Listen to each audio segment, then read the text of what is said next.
Good evening to everyone. I would first and foremost want to thank Pia, Teach AIDS, Nimagada Foundation. The reason behind this would be, I remember 12 to 14 years ago. Today I'm standing here as an individual, as a icon, as a star, whatever it is. I'm here to make a difference to this whole program.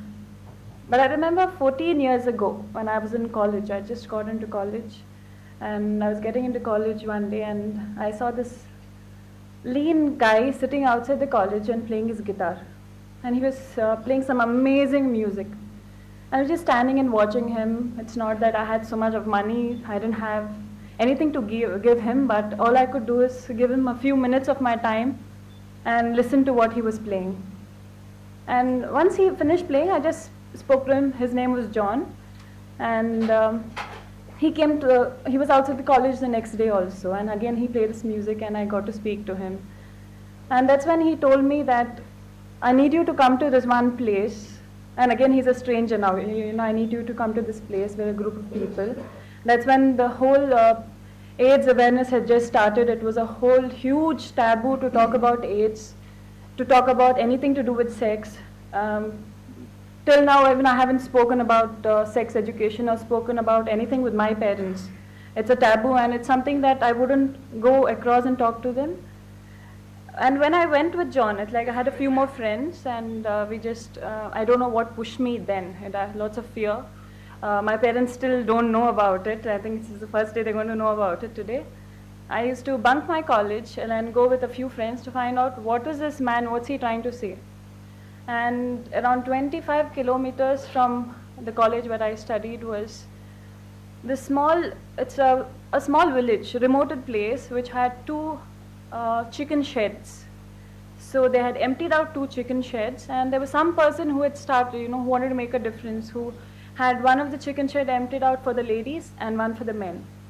And they had a kitchen, and it was John who got a few of these people together who, like Prasad Garu said, they were like shunned from the society, they were pushed away, they had their own families who didn't want to see them, and there were kids who had 2 years, 4 years, who got it from their parents for no fault of theirs, and they were sitting there not knowing that they're going to just live the rest of their lives in that shed, and I don't know what's going to happen to them. And I still can't forget my first moment, it's very important for me because a lot of people, when the AIDS awareness started, all we heard was, like Pia said, you have little bit of information coming out. They said the immunity drops. That's what happens, right, Pia?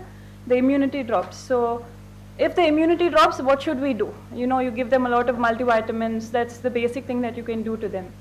So that's what John had told me, and I had just heard about it. So that's something that I couldn't go and speak up to my parents because AIDS was such a big taboo then. And more than that, talking about something to do with something which is sexually transmitted. So we used to go collect multivitamins from our classmates, whoever had doctors as parents. We used to tell them, because I think all doctors, they get the samples of the multivitamins. So we used to go collect it and give it to them. And this happened for almost 6-7 months. We used to bunk college and do the same thing, go spend time with them. But the first day when I went to that place, there was a lady who was coughing. And I still had that fear of not wanting to touch a patient who has AIDS. That again was a fear in my mind. And I remember going up to her and she was coughing. And I was very shaky, and I went close to her and she told me, she's like, you won't get it by touching me.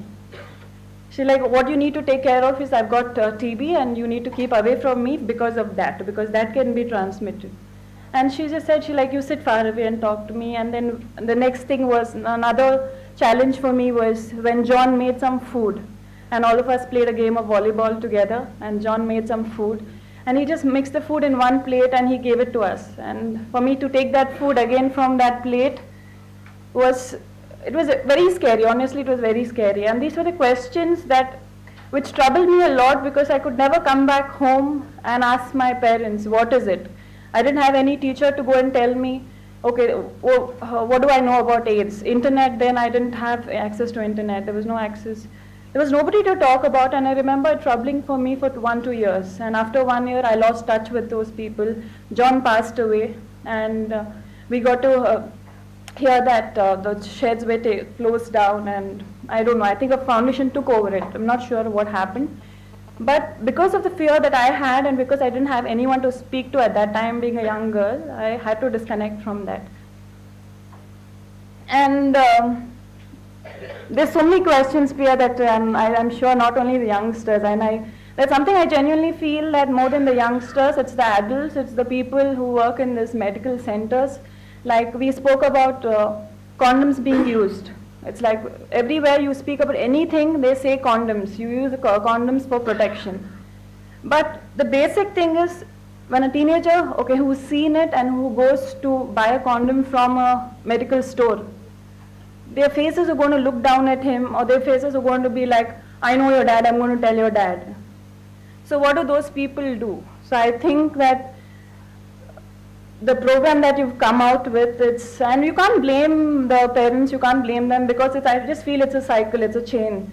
Nobody answered their questions, so they'd rather shut up and not answer your questions. So I don't think we can place a finger on anyone and blame them. So all we can do is just I think we need to have a mass education system where it'll be the first school where you'll have 60-year-old people and you'll have 2-year-old kid learning together. So, and I just hope that whatever difference I can make to help you, and teachers and Prasad Garu started off. And another thing that I feel is the only 2 ways that we can work on kids. I feel in terms of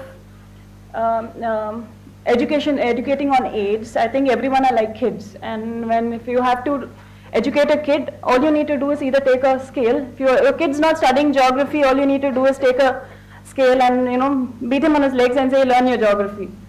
And the other way is either you imply it to them where it's their bread and butter, or you threaten them, or you put it to them in terms of animations where they enjoy it. And you have like if it's Nagarjuna Garu, I'm sure anyone in any village, any corner would just want to come and see his face.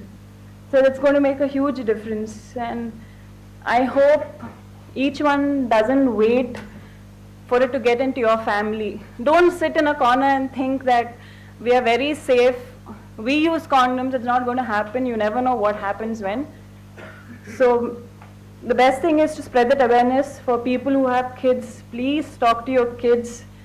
I'm sure it's going to be extremely difficult. If you can't, then you have all of us who can come and speak to them.